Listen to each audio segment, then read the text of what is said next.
Back to my channel. तो मैं आज आपको 28 अक्टूबर के द हिंदू के शॉर्ट नोट में हमें क्या क्या पढ़ना है वो बताने वाली हूँ। चलिए देखते हैं। पहला हमारा है, ठीक है, Israel and Lebanon maritime border. ठीक है, तो इज़राइल एंड लेबनान ने अग्री करा है मैरीटाइम बॉर्डर के लिए, ठीक है, मैरीटाइम बॉर्डर डील के लिए। तो इसमें क्या देखना है, demarcation of maritime border along line 23 as an opportunity to unlock foreign investment. तो अगर ये बॉर्डर डील जो वो दोनों साइन कर रहे हैं इज़राइल एंड लेबनान, उससे क्या हो जाएगा, इनकी जो अपॉर्चुनिटीज़ हैं वो अनलॉक हो जाएंगी फॉरेन इन्वेस्टमेंट के लिए। ठीक है, तो इससे क्या होगा, lift country out of spiralling economic crisis. तो जो इकोनॉमिक क्राइसिस चल रही है उससे जो कंट्री है उसको निकाला जा सकता है। अब यहाँ पे बात हुई है लाइन 23 की, तो ये याद रखना है, लाइन 23 बात हुई थी लेबनान एंड इज़राइल के कंटेक्स्ट में, जो कि न्यूज़ में था। अब 2 ऑयल फील्ड के बारे में बात की गई है, जो कि हम पहले भी डिस्कस कर चुके हैं, ये न्यूज़ में ऑलरेडी आ चुका है। कारिश फील्ड जो कि इज़राइल के अंडर में आता है, और काना फील्ड लेबनान के। दूसरा हमारा न्यूज़ है जीएस पेपर 3 से रिलेटेड, टर्की डिसइंफॉर्मेशन लॉ। तो टेक्स्ट एंड कॉन्टेक्स्ट वाले पेज पे आया था, जो कि हमने देखा एनालिसिस के दौरान। इसमें है jail term of up to 3 years to social media user and journalist for spreading disinformation. तो यहाँ पे क्या हुआ है कि जो भी सोशल मीडिया यूज़ करते हैं यूज़र और जर्नलिस्ट, अगर वो स्प्रेड करते हैं डिसइंफॉर्मेशन, ठीक है, तो उनको 3 साल की जेल की सज़ा दी जाएगी, ऐसा डिसइंफॉर्मेशन लॉ के अंडर आता है। ठीक है, और इसमें देखो 40 आर्टिकल्स है और 23 डिफरेंट लॉज है। एक चीज़ और याद रखनी है, इसमें वेनिस कमीशन की बात करी गई है। तो वेनिस कमीशन का जिक्र क्यों हुआ है, क्योंकि एडवाइजरी बॉडी है Venice commission council of Europe की, कॉन्स्टिट्यूशनल मैटर के जो भी कॉन्स्टिट्यूशनल मैटर होती है उसके जो चीज़ें होती हैं ये डील करती है, पॉइंट आउट करती है डिसइंफॉर्मेशन। अब देखो डिसइंफॉर्मेशन जो है वो पॉइंट आउट किया गया था वेनिस कमीशन के द्वारा। ठीक है, अब टर्की ने क्या किया है, टर्की की बात कर, तो टर्की ने उसे अडॉप्ट करी।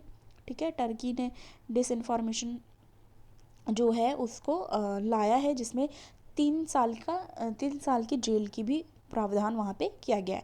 अब देखो टर्की का जो प्रेस फ्रीडम इंडेक्स आया है, ठीक है, उसमें टर्की की रैंक 149 है आउट ऑफ 180, मतलब 180 में से 149वें नंबर पे आता है टर्की प्रेस फ्रीडम इंडेक्स 2022 में। ठीक है, अब इसके बाद पढ़ना है हमें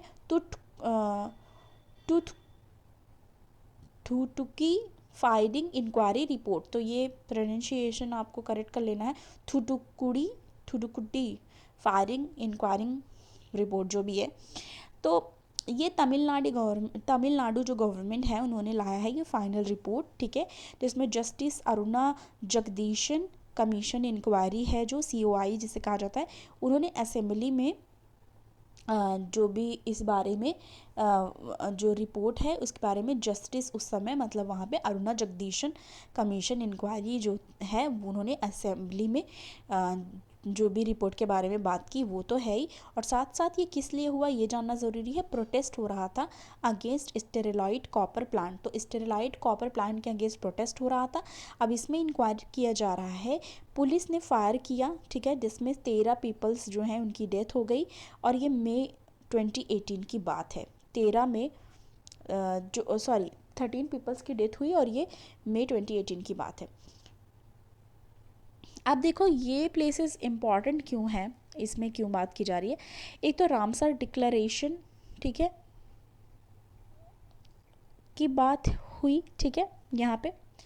अब ये हमारा हो गया। दूसरा हमारा एक ये याद रखना है कि हाँ, तो तमिलनाडु के कॉन्टेक्स्ट में फिर से हमारी ये न्यूज़ आई है, यहाँ पे ऊपर ये लिख लेना, ठीक है, कि जो एडिटोरियल वाले पेज पे हमारा न्यूज़ आया है, Tamil Nadu conservation climate change and announcement. ठीक है, Tamil Nadu conservation climate change announcement, ठीक है, जो उस एडिटोरियल में आया है, साइड में हमारा न्यूज़ है, न्यूज़ आर्टिकल, उसमें ये चीज़ जो की पॉइंट्स है वो मैंने यहाँ पे लिखे हैं, पर मैंने हेडलाइन या जो वहाँ पे हमारी हेडिंग है वो डालना भूल गई मैं, तो वो आपको यहाँ पे डाल देना है। ठीक है, ऊपर ही डाल देना जब आप शॉर्ट नोट बनाना, तो ये उससे रिलेटेड है। ठीक है, Tamil Nadu conservation climate change announcement जो हुई है उसमें। तो ये रामसर साइट डिक्लेरेशन के पर्सपेक्टिव से इम्पॉर्टेंट है। इकोलॉजिकल जोन है।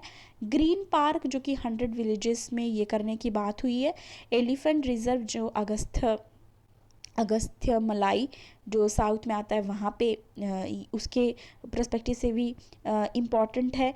डुगोंग कंजर्वेशन पार्क जो पार्क वे में है वो भी है इसमें। और न्यू बर्ड सेंचुरी जो तिरुपुर में है उसके पर्सपेक्टिव से भी एक इम्पॉर्टेंट है क्लाइमेटिक चेंज के नज़रिए से अगर देखा जाए तो।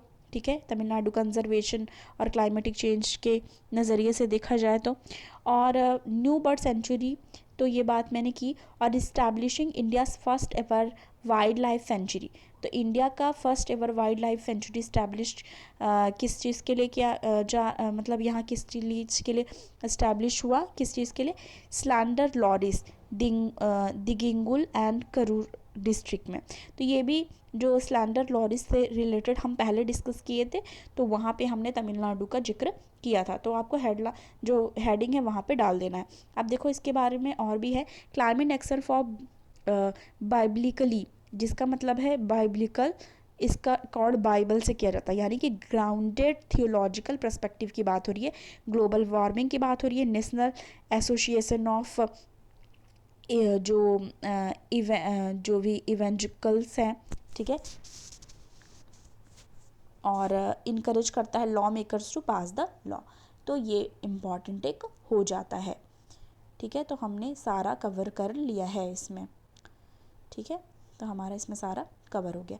तो ये था हमारा द हिंदू का आज का शॉर्ट नोट का एनालिसिस। पसंद आए वीडियो को लाइक करें, ज़्यादा से ज़्यादा शेयर करें। चैनल पे नए हैं सब्सक्राइब करना ना भूलें। मिलती हूँ नेक्स्ट वीडियो के साथ। और हाँ, जो मैंने हेडिंग डालने को बोला है वो ज़रूर डाल देना, नहीं तो 2 न्यूज़ मिक्स हो जाएंगी। ठीक है, वैसे मैं हमेशा डाल देती हूँ, तो आज आप ये कर लेना। Thank you.